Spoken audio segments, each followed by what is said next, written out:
You ask Tiger to solve. This deals with linear equations with one unknown. The final result is x equals 18. Let's solve it step by step. Swap sides. Group all constants on the right side of the equation. Subtract 17 from both sides. Simplify the arithmetic.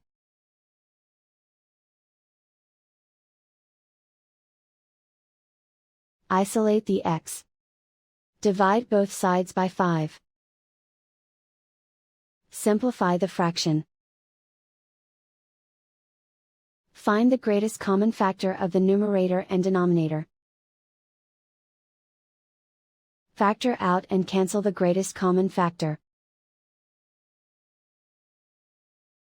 And so the final result is x equals 18.